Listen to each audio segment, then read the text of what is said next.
हाय दोस्तों, नमस्कार। क्या हाल चाल है? उम्मीद करता हूँ बहुत अच्छे होंगे, स्वस्थ होंगे, अच्छे होंगे।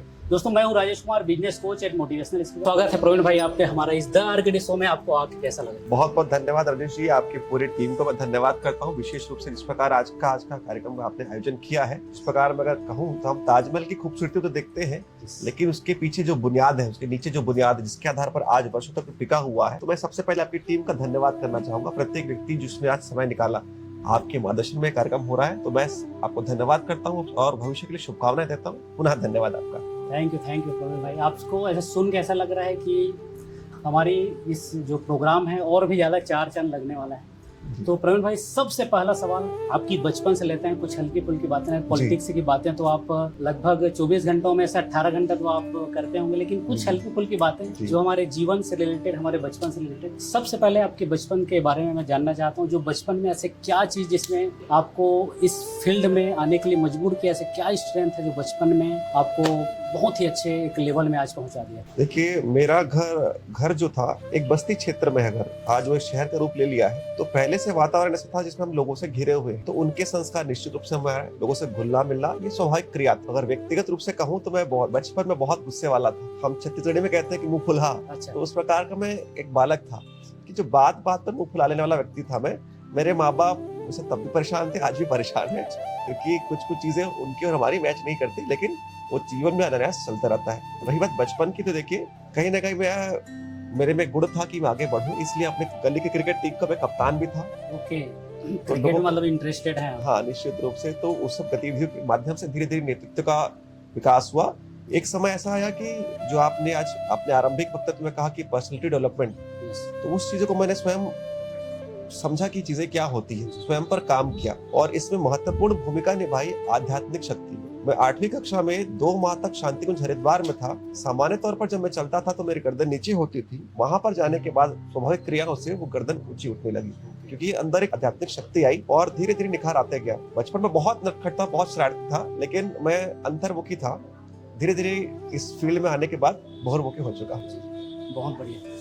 प्रवीण भाई, आप वैसे बचपन में वैसे प्यार और पिटाई मतलब किससे होती थी? मम्मी से होता था कि या फिर पापा से? प्यार मतलब सबसे ज्यादा प्यार कौन करते थे और डांट किससे ज्यादा पड़ती थी? देखिए, इस मामले में माँ बाप ने मेरे जो बराबर से जो है सोटा भी है, पीटा भी और प्यार भी किया है। दोनों की तरफ से बराबर मुझे स्नेह मिला है। जब आवश्यकता लगी मैं गलत राह पर हूँ, गलत काम कर रहा हूँ, तो डांटा भी है। जब मैंने अच्छा काम किया तो मुझे प्रोत्साहित भी किया, उत्साहित भी किया। ये बराबर था। मतलब मोटिवेशन आपको बचपन से माता पिता? निश्चित रूप से मेरे माता पिता मेरे आदर्श हैं। देखिए, हर माता पिता के, देखिए अगर मैं कहूँ, अगर सामान्य तौर पर खाने के अगर आइटम की बात करूँ, तो जैसे एक डोसा होता है, डोसे में एक नारियल चटनी रहता है और एक सांभर रहता है। दोनों की भूमिका महत्वपूर्ण रहती है। जो सांभर रहता है थोड़ा चटपटा रहता है और नारियल की चटनी थोड़ी सामान्य तौर पर सिंपल रहता है। तो वैसे ही माता पिता रहते हैं, दोनों अपनी भूमिका बदलते रहते हैं। कई बार एक डांट रहा है तो दूसरा मनाता है कि नहीं उतना मत मारो। तो ये भूमिका चलती रहती है, हम एक दूसरे से परस्पर सीखते रहते हैं। जी। आपकी एजुकेशन कैसी रही? मतलब क्लास 1 से लेकर 12 तक, उसके बाद जो कॉलेज की जो जर्नी है, कैसी रही आपकी एजुकेशन? देखिए, मैं मीडियोकर स्टूडेंट था शुरू में। फिर मैंने जो बताया कि शांति कुंज की यात्रा के बाद गायत्री शक्तिपीठ में जाने के बाद थोड़ा पढ़ाई की रुझान बढ़ा। अच्छा। और 9वीं 10वीं और 12वीं तक मुझे परसेंटेज बहुत अच्छे प्राप्त हुए। रही बात कॉलेज की, तो कॉलेज जाना होता था, लेकिन क्योंकि मैं सीए में एंटर कर चुका था, तो आर्टिकलशिप के साथ साथ हमारी सुबह भी क्लासेस होती थी सीए की और शाम को होती थी। तो कॉलेज लाइफ में समय बहुत कम हमने बिताया, लेकिन जितना समय हमने बिताया वो बहुत अच्छा था कॉलेज के खासकर। जी। जैसे आपने बताया कि खेल कूद में मतलब क्रिकेट में इंटरेस्टेड है, और भी ऐसे कुछ हॉकी या फिर और कुछ इसमें इंटरेस्टेड? देखिए, मेरी रुचि विशेष रूप से क्रिकेट की ओर थी, लेकिन धीरे धीरे जैसे अब मैं फुटबॉल देखना शुरू किया, हॉकी की ओर थी। और हमारे जो पारंपरिक खेल है, गिल्ली डंडा वगैरह मैंने सब कुछ खेला, बाटी भी खेला है, सब कुछ खेला है, कबड्डी वगैरह सबकी ओर विशेष लगाव है। और विशेष रूप से भारतीय जो हमारे खेल है वो हमारे दिनचर्या को और सशक्त बनाते हैं। तो प्रत्येक जो खेल है वो हमारे लिए बहुत अच्छा है, ऐसा मैं मानता हूँ। बहुत बढ़िया। प्रवीण भाई, आपसे आपका जो इतना बिजी शेड्यूल में, जैसे आप हमारे इस प्रोग्राम में आए, इतने बिजी शेड्यूल में 2 घंटा 3 घंटा आपने समय दिया, उसके लिए बहुत बहुत धन्यवाद देना चाहता हूँ। आपने इनका शेड्यूल कैसे आप डिफाइन करते हैं? इतना बिजी शेड्यूल में सुबह से लेकर रात तक कैसे आपने डिफाइन किया? देखिए, जो मैंने अपने बड़ों से सीखा है, आपसे भी कुछ चीजें आज मैंने सीखी, जो अपने हमारे क्षेत्र के बड़े लोगों से अनुसरण जो किया, कि आज की तैयारी एक दिन पूर्व होती है।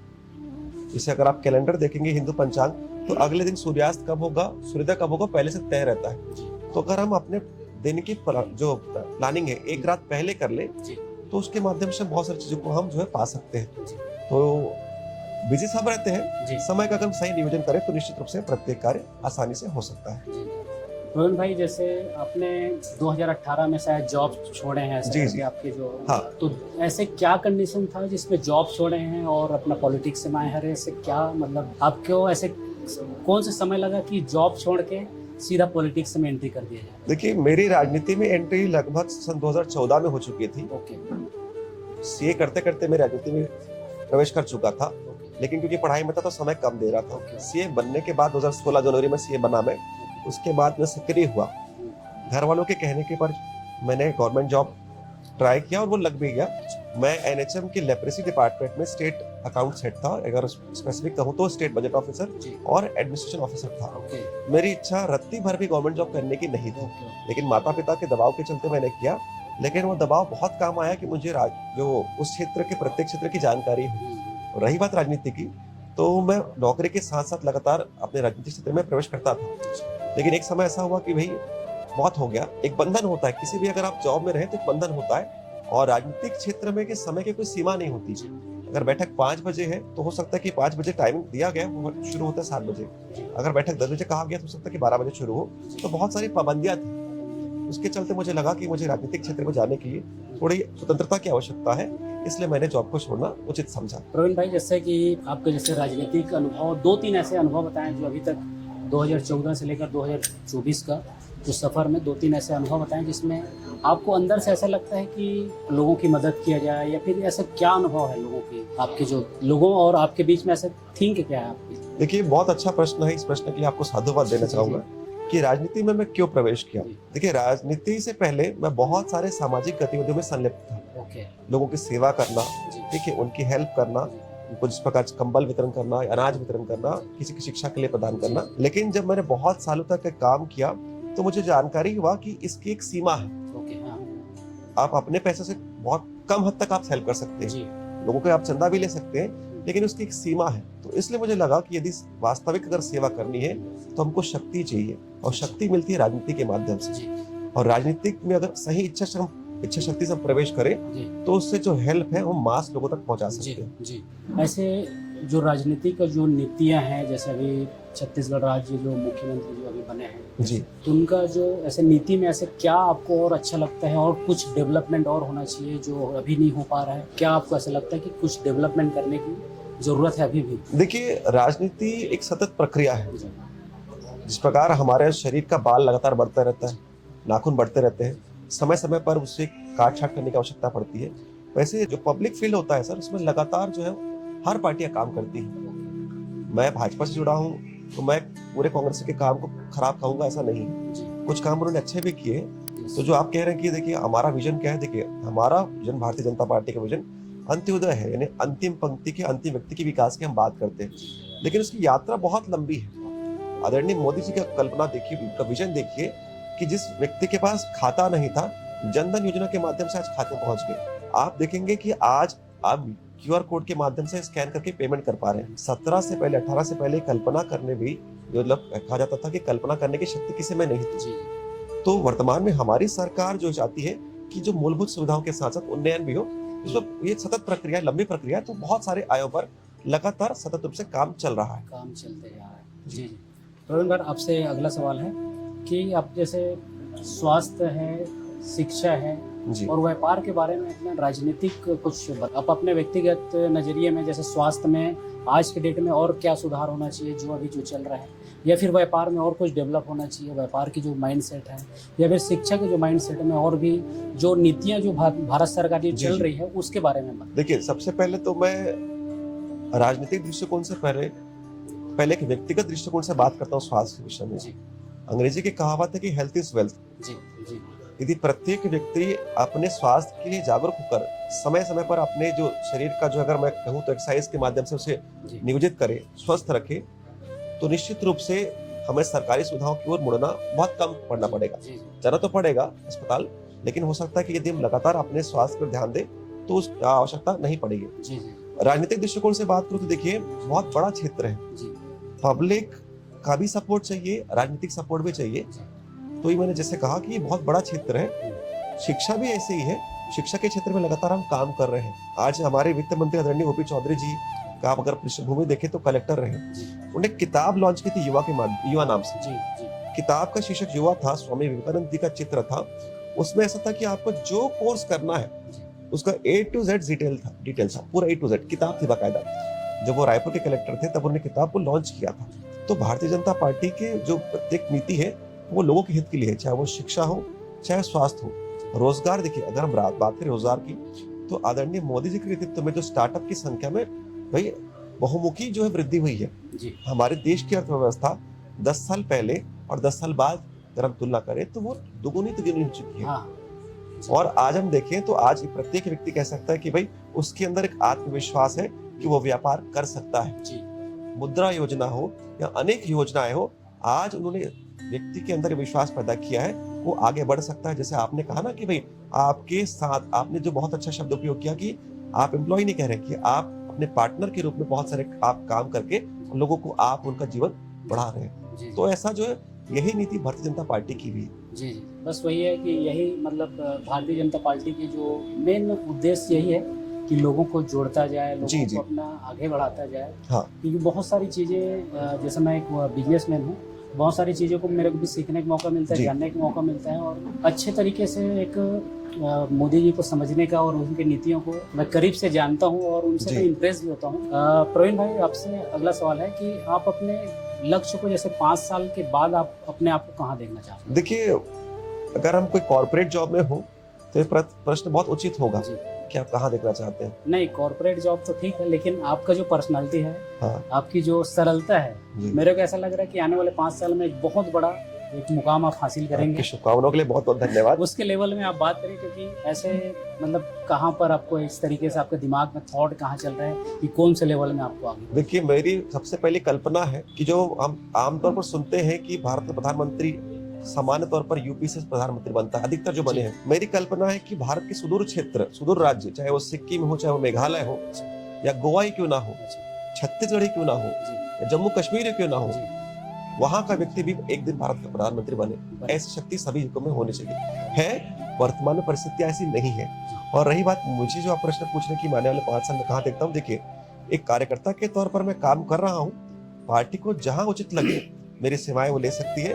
देखिए हम जिस प्रकार हम पृष्ठभूमि की हम बात करें, हम संघ से हैं तो दायित्व आते और जाते रहते हैं, लेकिन जो हमारा जो उद्देश्य है मातृभूमि की सेवा करना, उसके लिए हम लगातार काम करते रहे थे, आगे भी करते रहेंगे। ये बोल रहा हूँ। मतलब आप अपना जैसे चाह रहे हैं, जैसे हनुमान जी ने, जैसे भगवान श्री राम का जो भक्त जो हनुमान है, उस बराबर से आप काम करना चाहते हैं पूरा अपने हिम्मत से। हनुमान जी तो बहुत बड़े व्यक्तित्व हो गए, मैं तो गिलहरी भी नहीं हूँ। लेकिन पावरफुल पोजीशन में हर कोई चाहता है, अपने मन में ऐसे रखता है कि हर कोई पावरफुल इंसान बने, और पावरफुल बनने के इंसान मतलब अपनी स्ट्रेंथ को ही पहचानना है। जी। चाहे जैसे भगवान हनुमान को लेंगे, जैसे रामदूत, रामदूत के ही नाम से जाते हैं। इतना शक्ति, इस दुनिया का सबसे बड़ा शक्ति है हनुमान जी में। लेकिन रामदूत मतलब क्या है, जितने भी शक्ति हो जाए, मतलब भगवान के चरणों में ही रहना है। बिल्कुल। मतलब आपका जो कहने का मतलब यही, जो कार्यकर्ता के रूप में जो भी चीज हमको मिलेगा, हम उसको स्वीकार करके आगे। बिल्कुल। जी, तो छत्तीसगढ़ सरकार की उपलब्धियां के बारे में थोड़ा सा, आने वाले जो उपलब्धियां हैं या फिर जो चल चुका है, थोड़ा सा 2-3 चर्चा। देखिए बहुत सारी उपलब्धियां हैं। विशेष रूप से अगर हम धान की पैदावार की हम बात करें तो हमने चुनाव के पूर्व वादा किया था कि 3100 प्रति क्विंटल के हम दर से धान खरीदेंगे। हमने खरीदा। हमने कहा था कि 2 साल का बकाया बोनस देंगे। कांग्रेस सरकार 5 साल तक थी, वादा किया था कि 2 साल का बोनस देंगे, नहीं दिया। हमने जैसी सत्ता प्राप्त की, हमने सत्ता को सेवा का अवसर समझा, 2 साल का बकाया बोनस भी दिया। आज मातृशक्तियों के प्रत्येक जो हमारे पात्र महिलाओं के खाते में प्रत्येक माह 1000 रुपए आ रहा है। और आप देखेंगे तो देखिए कल परसों की बात है कि नक्सल क्षेत्र के जो विद्यार्थी हैं उनको जो ब्याज में कोई भी इंटरेस्ट नहीं देना पड़ेगा। तो ऐसे बहुत सारे क्षेत्र हैं जो हमारी जो नीति है अंत्योदय, अंतिम पंक्ति के अंतिम व्यक्ति के विकास की हम बात कर रहे हैं। चाहे वो शिक्षा हो, चाहे वो स्वास्थ्य हो, चाहे वो जल हो, प्रत्येक क्षेत्र में हमने काम किया है। वो अभूतपूर्व कार्य है। जी बिल्कुल, बहुत अच्छा जवाब। प्रवीण भाई, छत्तीसगढ़ के कानून व्यवस्था में आपका क्या मतलब चर्चा है? देखिए सबसे पहली बात तो देखिए हमारा जो प्रदेश है बहुत शांत प्रदेश है। जी आप तो क्योंकि पूरा आपने विश्व भ्रमण किया है, जी भारत अच्छे से भ्रमण किया है, आप कह सकते हैं कि छत्तीसगढ़ मिनी इंडिया है। जी बिल्कुल। प्रत्येक प्रांत के लोग यहाँ पर रहते हैं, उनका समावेश आपको देखने को मिलेगा। और जिस सौहार्द भाव से हम रहते हैं, जी तो यहाँ की जो माटी है, यहाँ का जो पानी है, वो हमको जो है सरलता, सौम्यता और भाईचारा सिखाता है। जी तो यहाँ की जो कानून व्यवस्था है वो बहुत अच्छी है, खासकर हमारी सरकार बनने के बाद तो बहुत अच्छी हुई है। कुछ जो घटनाएं होती है वो बेसिकली समाज के बीच उत्पत्ति होती है, और जिसको भी सुधारने के लिए हमारी जो सरकार है वो लगातार काम कर रही है। जैसे कि आप भारतीय जनता युवा मोर्चा के आप जी सदस्य भी हैं। सदस्य हैं, उनको क्या संदेश देना चाहते हैं इस वीडियो के माध्यम से? देखिए, मैं चाहे वो भारतीय जनता पार्टी हो या अनेक मोर्चा हो, जी प्रत्येक व्यक्ति को मैं यही कहूंगा कि देखिए, आप कार्यकर्ता के तौर पर अच्छे से काम करिए। पार्टी लगातार आपको देख रही है। इस प्रकार यहाँ सीसीटीवी लगा हुआ है, पार्टी के हर क्षेत्र में, आपके प्रत्येक क्षेत्र में जो है सीसीटीवी लगा हुआ है। आप खासकर भाजपा में ये होता है कि देखिए, धरातल पर काम करने वाले व्यक्ति को सर्वोच्च पद दिया जाता है। आज चाय बेचने वाला व्यक्ति देश का प्रधानमंत्री है। ये प्रमाणित करता है कि भारतीय जनता पार्टी में प्रत्येक कार्यकर्ता की जो है बहुत पूछ परख होती है, बस वो निष्ठापूर्वक इस देश के लिए काम करता रहे। युवाओं के लिए, रोजगार के लिए कुछ बताएं। युवाओं के लिए जो आज के डेट में जॉब तो नहीं मिल पा रहा है, लगभग सरकारी जॉब, जो उसमें मतलब रोजगार में वो कैसे आगे बढ़े, किस तरीके से अपने आप को डेवलप करें? देखिए, आज का मैंने आपका सेशन अटेंड किया व्यक्तित्व विकास का, अभूतपूर्व सेशन था, बहुत अभूतपूर्व सेशन था।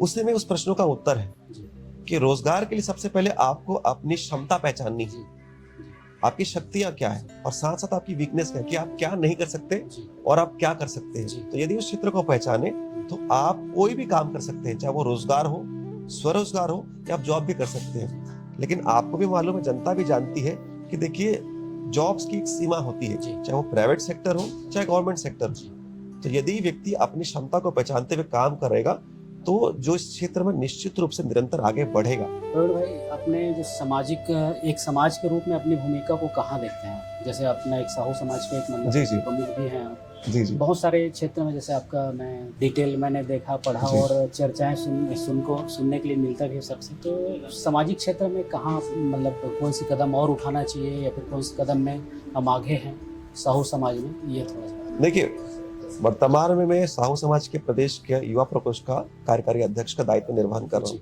एक दायित्व है जी। और जो आपने कहा कि कौन से कदम उठाना चाहिए, तो सबसे पहले हम समाज को समझे। समाज मतलब क्या होता है? समाज मतलब लोगों का समूह। तो यदि लोगों का समूह लोगों के लिए काम करे तो वही समाज का दायित्व है। तो जैसे इस प्रकार पांचों उंगलियां बराबर नहीं होती है। कुछ परिवार हो सकता है कि वर्तमान में आर्थिक रूप से कमजोर हो, तो उनको हम आर्थिक शक्ति प्रदान करते हुए उनके उन्नयन के लिए काम करें, उनकी शिक्षा प्रदान करें, उनकी सुरक्षा के लिए काम करें।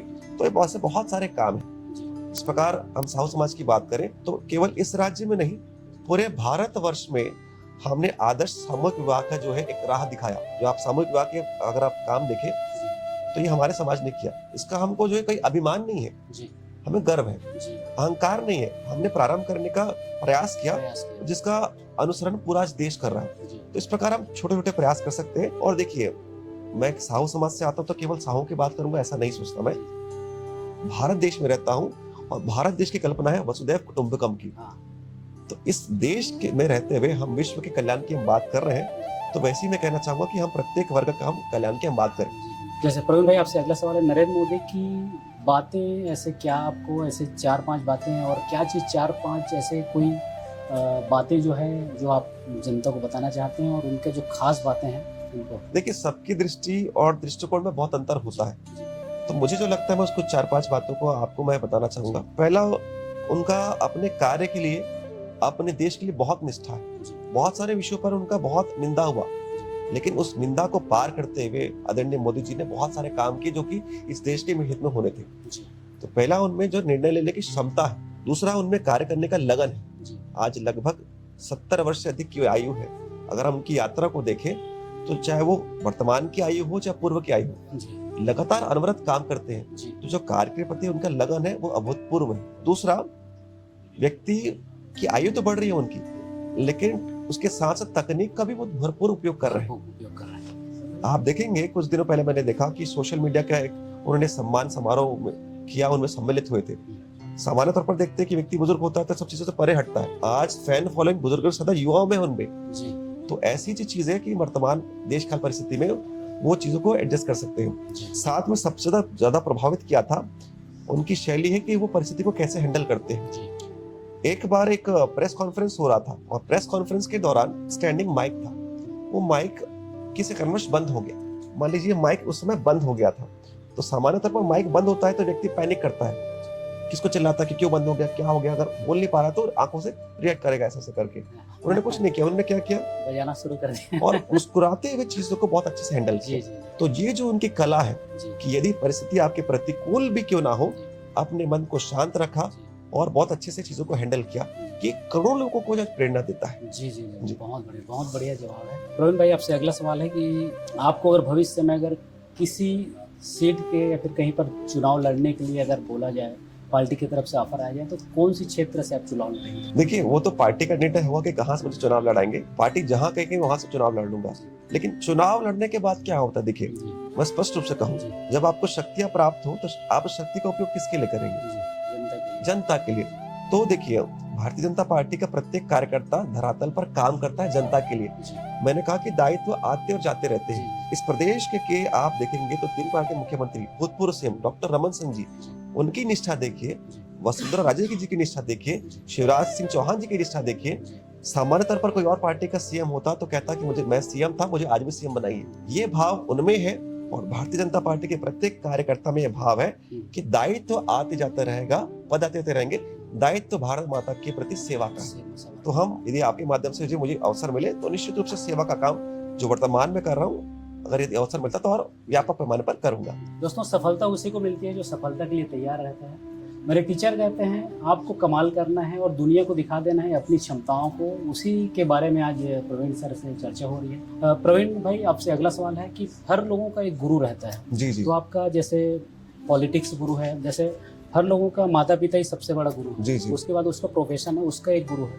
तो आपके ऐसे गुरु किन को मानते हैं और किनका मतलब आप फॉलो करते हैं? देखिए, अगर कहूँ तो आध्यात्मिक दृष्टिकोण से मैंने 2 गुरु बनाए। जी मैंने कहीं सुना था कि एक व्यक्ति के कई गुरु हो सकते हैं, जी तो सबसे पहले जो मैंने गुरु बनाया था, हनुमान जी को बनाया था। क्योंकि देखिए, जिस व्यक्ति के पास शक्ति हो, सामर्थ्य हो जी और फिर भी वो निरभिमान हो जी और राम काज में लगा हो, तो उससे बड़ा व्यक्ति गुरु के नहीं हो सकता। जी। तो उनको मैं गुरु मानता हूँ। जी दूसरा, क्योंकि मैं गायत्री परिवार से हूँ, जी तो पंडित श्री राम शर्मा आचार्य जी को जी मैंने गुरु माना, उनसे दीक्षा प्राप्त की उनकी जो पद्धति से। मैं साथ साथ स्कूल का संचालन भी करता हूँ। जी प्रत्येक व्यक्ति आपस में गुरु होता है। जी बहुत सारी चीजें मैंने आपसे आज सीखी। जी कुछ चीजें हो सकता है कि मैं आपको सिखा जाऊं जी। अप्रत्यक्ष रूप से, हाँ, जी परोक्ष रूप से। जी तो जीवन का प्रत्येक व्यक्ति आपका गुरु है। बस शर्त यह है कि आप उनसे कुछ सीखना चाहते हैं कि नहीं चाहते हैं। जी और देखिए, राजनीति से आने से पहले जब मैं कक्षा 11वीं में था, उन शख्स का बिल्कुल नाम मैं लेना चाहूंगा जिनका एक बयान या एक वक्तव्य तो मेरा जीवन को बदल दिया। होली क्रॉस कापा में अध्ययन कर रहा था, अविनाश पांडे सर थे मेरे, ओके जो अकाउंट्स की जो उनको शिक्षा देते थे। उन्होंने कहा कि अपने लिए तो सब जीते हैं बेटा, जी कुछ ऐसा काम करो जिसमें आप दूसरों के लिए भी जियो। जी तो उस वाक्य ने मेरे जीवन को बदल के रख दिया। वहीं से एनएसएस के माध्यम से मैंने सेवाएं दी और उन्हीं का ध्येय लगते हुए मैं राजनीति में आने का प्रयास किया जी और लगातार मैं राजनीति में काम करता हूँ और सबसे सीखना होता है। तो ऐसा कोई अगर मैं कहूँ तो गॉडफादर तो कोई नहीं है, मेरे गॉडफादर मेरे परमपिता परमेश्वर है। आप जैसे लोगों से मैं सीखता हूँ। जी नहीं, वैसे पॉलिटिक्स में अगर एक शब्द में अगर एक ही अगर नाम लिया जाए तो वो ऐसे गुरु मतलब आप किनको मानते हैं पॉलिटिक्स में? जैसे हर अलग अलग फील्ड में अपना गुरु जी, रहते जी। हैं, पॉलिटिक्स गुरु आपका कौन? गुरु तो नहीं कहूंगा मैं आदर्श मानता हूँ। आदर्श आदर्श आदर्श कहूंगा तो स्वर्गीय अटल बिहारी वाजपेयी जी को। ओके, बहुत बढ़िया। मतलब ऐसा व्यक्तित्व जिनकी प्रशंसा विपक्ष तक करता है, ऐसा सरल व्यक्ति, ऐसा सहज व्यक्ति जी जो केवल भारत की नहीं अपितु विश्व के लोगों को आज पर्यंत तक और आने वाले युगों पर्यंत तक यदि प्रेरणा देने वाला कोई व्यक्ति है जी तो स्वर्गीय अटल बिहारी वाजपेयी जी। तो उनको मैं बहुत अपना आदर्श मानता हूँ। लेकिन ये भी है कि आदरणीय नरेंद्र दास मोदी जी उनके पथ पर चलते हुए भी बहुत अच्छा काम कर रहे हैं। तो वर्तमान में आदरणीय मोदी जी का भी कार्य बहुत उचित है, जी। उनका भी मैं अनुसरण करता हूँ। प्रवीण भाई, आपको जैसे मन की बात का एक मंडल मतलब जी। एक प्रमुख है, हाँ। उनको क्या संदेश देना चाहते हैं इस वीडियो के माध्यम देखिए, मन की बात आदरणीय मोदी जी के प्रत्येक रविवार के अंतिम रविवार में कार्यक्रम होता है। तो मन की बात अगर आप सुनेंगे, देखिए तो बहुत अच्छा कार्यक्रम है। जी अगर आप देखेंगे तो 100 से अधिक उसके एपिसोड हो चुके हैं आदरणीय मोदी जी की अगर आप दृष्टिकोण देखें तो भारत के सुदूर से सुदूर क्षेत्र में छोटा से छोटा काम जिसका प्रभाव बहुत बड़ा है उसकी तक वो चर्चा करते हैं। यदि किसी क्षेत्र में यदि मान लीजिए पर्यावरण के लिए कोई जागरूकता रैली हो रही है जिसका दूरगामी प्रभाव होगा उसका तक वो चर्चा करते हैं। तो ऐसा दूरगामी सोच वाले जो आदरणीय प्रधानमंत्री मोदी जी हैं उनकी मैं प्रशंसा करता हूं कि मन की बात, जनता के मन की बात वो कह रहे हैं। जी प्रवीण भाई, कुछ रिलेशनशिप के बारे में बताएंगे कि परिवार में एक दूसरे का तनाव रहते हैं, बहुत सारे जो भाई भाई में लड़ाई करते हैं और मम्मी पापा से रूठ जाते हैं, माता पिता भी लड़ाई करते हैं, कुछ ऐसे ट्रिक बताएं जो एक रिलेशनशिप को बिल्ड कर सके, रिलेशनशिप को अच्छा एक स्ट्रॉन्ग बना सके हमारे परिवार, समाज और देश में। देखिए बहुत अच्छा प्रश्न पूछा है आपने। सबसे पहले तो कहना चाहूंगा कि परिवार एक विद्यालय है जो बहुत कुछ सिखाता है आपको, प्रेम देता है, आपको सींचता है। और मेंटेन करने की बात कहूँ तो देखिए मैं अपने गुरु आदरणीय हनुमान जी के 2 पंक्तियां जो हनुमान चालीसा की उससे में सार है कि सूक्ष्म रूप धरि सिंह दिखावा, विकट रूप धरि लंका जरावा। जहाँ रिश्तों की बात आए झुक जाइए। इस प्रकार सीता माता के समक्ष आदरणीय हनुमान जी बहुत छोटे स्वरूप में गए थे, लेकिन जब हनुमान जी लंका के जलाने के बारे आई उनको तो अपना रूप विशाल कर लिया। वही रिश्तों की बात है। अगर हम अपना ईगो लेकर आए रिश्ते में तो कोई भी रिश्ता नहीं टिकेगा। माता पिता हो, चाहे वो भाई बहन हो, या आपके पति पत्नी हो, या कोई भी रिश्ता मान लीजिए, कुछ गलतियां हमसे हो सकती है, कुछ उनसे हो सकती है। गलतियों अगर है तो उसको इग्नोर करके अगर हम आगे बढ़े तो ही संबंध या कोई भी रिलेशनशिप चल सकता है। ऐसे कुछ हैबिट बताइए जो हमारे युवाओं को रोजगार इस क्षेत्र में, जैसे बिजनेसमैन हो गया, चाहे पॉलिटिक्स वाले होंगे, चाहे जॉब वाले होंगे, तो उनको एक ट्रिक बताइए क्योंकि आगे बढ़ने की क्षमताएं आ सके। और जैसे एनर्जी से बिल्ड, जैसे आपका जो एनर्जी है, दिन भर आप मजबूत रहते हैं, काम करते रहते हैं, कुछ ऐसे कुछ हैबिट बताइए लोगों को कुछ काम है। देखिए सबसे पहले जो मैंने कहा था उसकी मैं पुनरावृत्ति करूंगा कि आज की तैयारी एक दिन पहले करें। विशेष रूप से डायरी लिखने की आदत डालें कि आप रात को सोने से पहले आप नोट करें कि आपने सुबह से लेकर रात्रि तक क्या काम किया। उसमें सेकंड आप पार्ट करिए कि कल आपको क्या क्या करना है। जब आप ये काम करते हैं तो आने वाले दिन के लिए आप तैयारी करते हैं। रात भर आपके दिमाग में चलता है कि मैंने ये किया और मुझे ये करना है। सुबह उठने के बाद सबसे बड़ी बीमारी, आपने मोबाइल को दूर रख दीजिए 1.5-2 घंटा, आप फ्रेश हो जाइए। और सबसे महत्वपूर्ण चीज जो हमको ये मिला है वो है मानव शरीर। एक्सरसाइज करिए। एक्सरसाइज का कोई भी विकल्प नहीं है। आप दवाई खा के पतले कुछ हद तक हो सकते हैं, कुछ दिन तक हो सकते हैं, लंबी अवधि तक नहीं हो सकते हैं। और ऐसा नहीं हो सकता कि मैंने अच्छा शरीर प्राप्त कर लिया तो मैं निकाल के आपको दे दूं। चाहे वो माता पिता हो या कोई भी, सब पृथक है। तो अपने शरीर की सुरक्षा आपको स्वयं करना है। तो सबसे पहले आपको व्यायाम करना है, उसके बाद रीडिंग करना है। और यदि आपने शेड्यूल बनाया है तो आप उस सबसे समय का नियोजन करते प्रत्येक काम करेंगे। एनर्जी तब अच्छी आएगी जब आप अच्छा भोजन करेंगे। तो अच्छी नींद लीजिए, अच्छा व्यायाम करिए, अच्छा भोजन करिए, अच्छी संगत रखिए। जो आपने संगति की बात अपने आप कार्यशाला में कही थी, संगत बहुत आवश्यक है।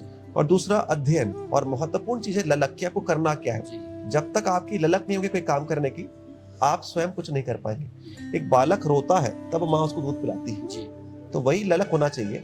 और मैं 3 शब्दों का उपयोग करूंगा जो जीवन में काम आते हैं, वो है ABR, आस्क, बिलीव, रिसीव। आप किसी भी चीज को मांगिए, ठीक है, आप ईश्वर से मांगिए और उस पर विश्वास करिए कि वो मिलेगा और अंततः मिलेगा जरूर। चौथा जो उसमें शब्द है W, वो छुपा हुआ है कि आस्क, बिलीव, रिसीव। लेकिन आपको कार्य तो करते भी रहना है। काम करते रहेंगे और लगन रहेगी तो निश्चित रूप से वो चीज आपको प्राप्त होगा। तो इसी माध्यम से आप अपने जीवन को, प्रत्येक दिन को अच्छे से जी पाएंगे। एनर्जी आपकी भरपूर रहेगी क्योंकि आपका लक्ष्य तय है।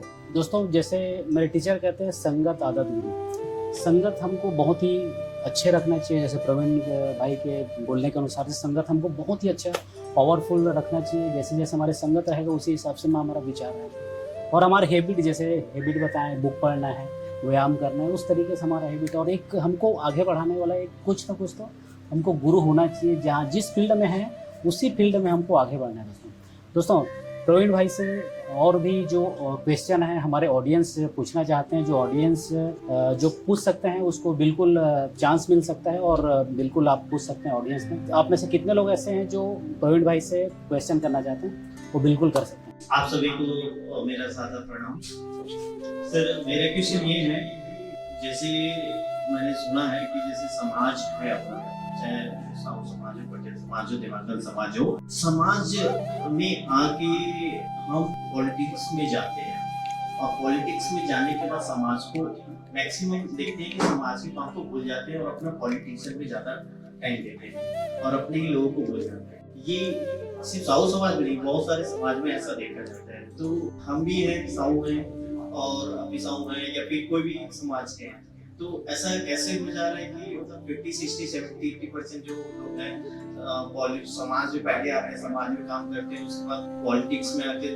पॉलिटिशियन बन जाते हैं, फिर समाज को। दूसरा एक और क्वेश्चन जो है सर, छत्तीसगढ़ सबसे बढ़िया हम सुनते हैं, लेकिन आज भी हम देखते हैं कि हम स्पोर्ट्स सेक्टर हो या हॉलीवुड हो या कोई भी है सर, इसमें हम हमारी जो वॉइस की भूमिका बहुत कम है। चाहे क्रिकेट हो, फुटबॉल हो, चाहे कुछ भी। जैसे हरियाणा की बात करना सर, हरियाणा के वहाँ के कितने बच्चे ओलंपिक्स में जाते हैं, बट ये ऐसी क्या चीज होती है कि छत्तीसगढ़ बच्चे उस नेक्स्ट लेवल पे हम जा नहीं पाते। ये मेरे दो क्वेश्चन है। परम साहू जी के लिए एक बार जोरदार ताली बजाइए, क्योंकि बहुत ही अच्छे क्वेश्चन किए हैं। एक क्वेश्चन के लिए प्रवीण सर बताइए। सबसे परम जी, पहले आपका नमस्कार, साधुवाद। आपने बहुत ध्यानपूर्वक ये पॉडकास्ट सुना और आपने जो प्रश्न उठाए हैं बहुत अच्छा प्रश्न है। पहला प्रश्न कि समाज में जो व्यक्ति होता है वो समाज में जुड़कर राजनीति में क्यों चला जाता है या राजनीति में समय ज्यादा देता है, बाद में समाज में कम देते हैं। तो इसका मेन कारण है, क्योंकि मैं इसमें रहा हूँ और अभी भी हूँ, आप अगर गौर करेंगे तो चाहे वो सामाजिक कार्यक्रम हो चाहे राजनीतिक कार्यक्रम में हो, वही व्यक्ति रहता है जिसके अंदर इच्छा शक्ति रहती है आगे बढ़ने की। समाज में भी वही व्यक्ति दिखेगा आपको और राजनीतिक कार्यक्रम में भी वही व्यक्ति दिखेगा। होता यही है कि उस व्यक्ति के अंदर ललक होती है आगे बढ़ने की। जो व्यक्ति समाज में काम करता है तो राजनीतिक दल को लगता है कि भाई इसका जुड़ाव है, इसका संपर्क है, इसलिए सामान्य तौर पर उनको ये दायित्व दिया जाता है क्योंकि उनका अनुभव है। हाँ, ये अगर आपका ये आरोप है कि कई लोग समाज का दुरुपयोग कर रहे हैं तो कुछ हद तक सही भी हो सकता है कि व्यक्ति समाज का उपयोग करके टिकट पा लेते हैं। तो मैंने पहले ही कहा कि टिकट पाना, देखिए, केवल किसी एक विशेष समाज वर्ग के लिए काम करना उचित नहीं होगा, सभी के लिए काम करें। लेकिन मूल जो उत्तर आपके प्रश्न का मुझे ये लगता है, लोगों में जागरूकता की कमी है, इच्छा शक्ति की कमी है, इसलिए दोनों जगह में आपको जो है वही लोग देखेंगे। आपको मैं प्रत्यक्ष उदाहरण देना चाहूंगा। आने वाले 7 तारीख से 7 सितंबर से गणेश जी का आना हो रहा है, गणेश उत्सव होगा। इसमें आप देखेंगे कि एक कॉलोनी में मान लीजिए जनसंख्या 10,000 है, काम करने वाले मुश्किल से 10 से 15 लोग होंगे। वही व्यक्ति ही पूरा संचालन करेंगे, वही व्यक्ति प्रत्येक कार्यक्रम करते हैं। तो यदि मान लीजिए उस व्यक्ति में से किसी को पार्षद बना दिया जाता है तो फिर तो यार गलत है ना कि वो व्यक्ति सामाजिक या एक संगठन का प्रमुख था, बाद में पार्षद बन गया। वास्तविकता में ये है कि लोग प्रत्यक्ष रूप से समक्ष आगे नहीं आते हैं, तो जो आते हैं उन्हीं को अवसर मिलता है। जैसे आपका मैं धन्यवाद करूंगा कि आज आप आए, आपके माध्यम से कार्यक्रम हो रहा है, आज आप आए इसलिए आपने प्रश्न उठाया। यदि कोई व्यक्ति है मान लीजिए यहाँ पर उपस्थित नहीं तो उसका प्रश्न वर्तमान में हम नहीं ले सकते, तो जागरूकता की कमी है। दूसरा प्रश्न आपने कहा कि छत्तीसगढ़िया सबले बढ़िया, निश्चित रूप से ये है, लेकिन आपने अन्य प्रदेशों से तुलना की। तो देखिए, हर प्रदेश की भौगोलिक स्थिति अलग होती है, वहाँ की भौगोलिक स्थिति और यहाँ की भौगोलिक स्थिति अलग अलग है। इतिहास देखे, खासकर हरियाणा में शायद कुरुक्षेत्र आता है, मुझे थोड़ा भूगोल का ज्ञान कम है।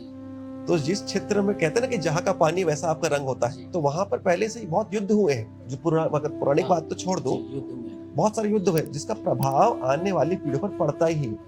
वैसे लेकर हम अगर वहां की तुलना कर हमारे प्रदेश से करें तो ये बहुत शांत प्रदेश है। लेकिन अगर खेलों की तुलना कर रहे हैं तो हमारा राज्य भी बहुत अच्छा काम कर रहा है। मैं प्रत्यक्ष और जीवंत उदाहरण देता हूँ। मेरा एक मित्र है, नाम के सामने से सरनेम हटा रहा हूँ ताकि किसी को ऐसा ना लगे। मेरे भाई एक चित्रसेन करके, दोनों पैर कटे हुए हैं एक एक्सीडेंट में, लेकिन बहुत सारे पहाड़ों को उन्होंने फतह किया है, बहुत सारे पहाड़ों को फतह किया है। भारत देश के लगभग गिने चुने लोगों में उनका नाम आता है, बहुत सारे लोग हैं।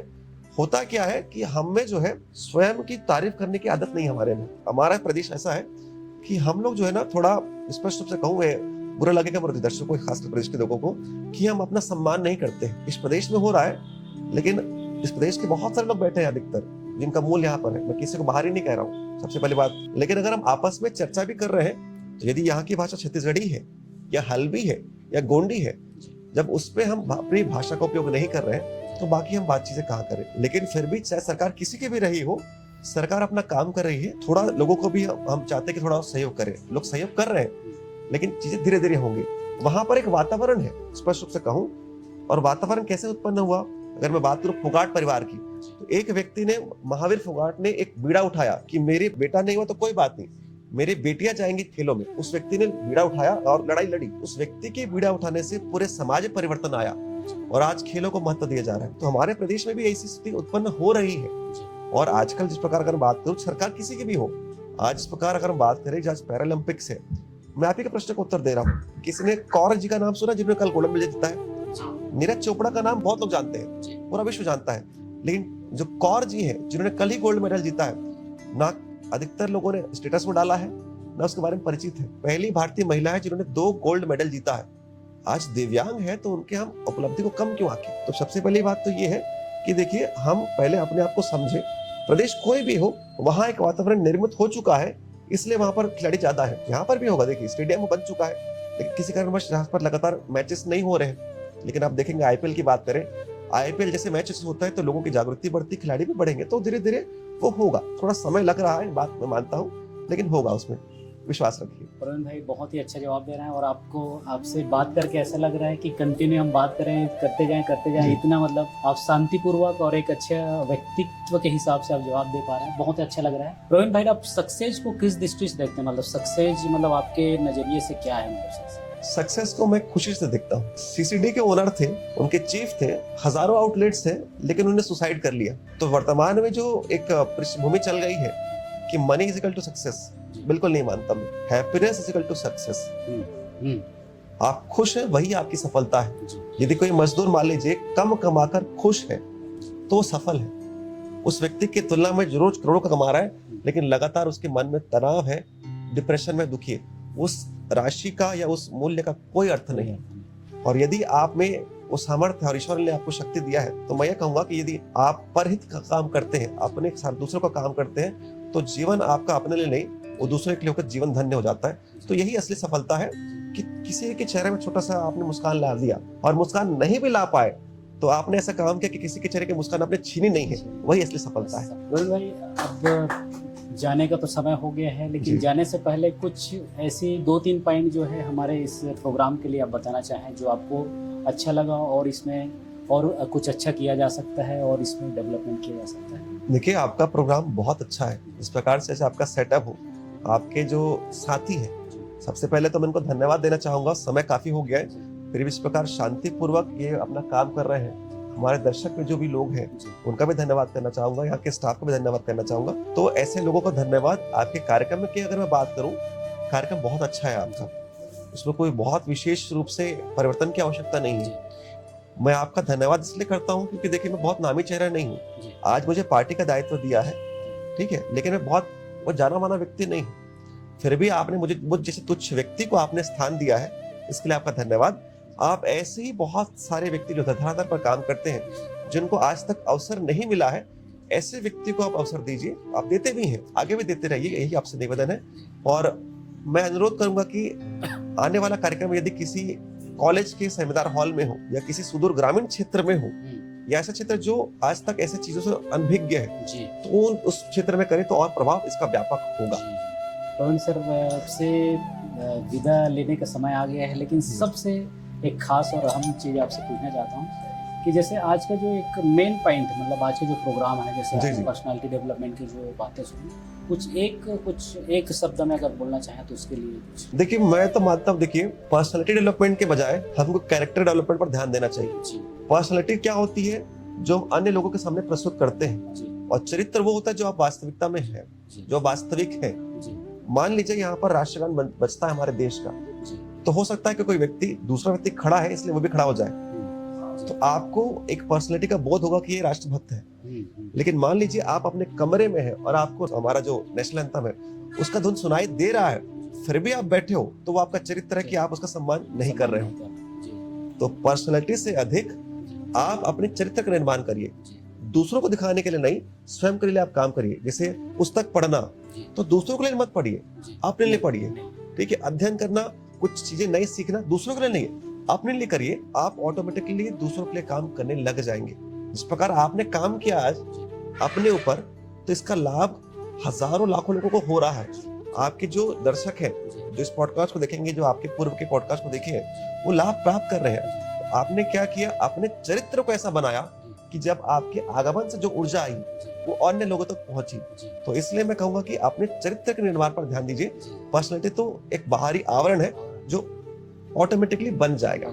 बहुत ही संतुष्टिजनक हम प्रवीण भाई से जवाब सुने हैं और बहुत सारी क्षेत्रों के बारे में जानकारी सुने हैं। पर्सनालिटी डेवलपमेंट के प्रोग्राम में आए हैं, उनके लिए बहुत बहुत धन्यवाद प्रवीण भाई आपको। इस आपका प्रोग्राम बहुत में- बहुत धन्यवाद जी, और आपका- विशेष रूप से आपके कार्यों के लिए मैं आपको धन्यवाद देता हूं कि आपका कार्य लाखों लोगों को प्रेरणा दे रहा है और प्रेरणा के साथ साथ प्रत्यक्ष भी और परोक्ष रूप से भी, जी। डायरेक्टली भी और इनडायरेक्टली भी लोगों का जीवन बदल रहा है। जी आप एक पुण्य काम कर रहे हैं। ईश्वर आपके कार्य को खूब प्रगति दे।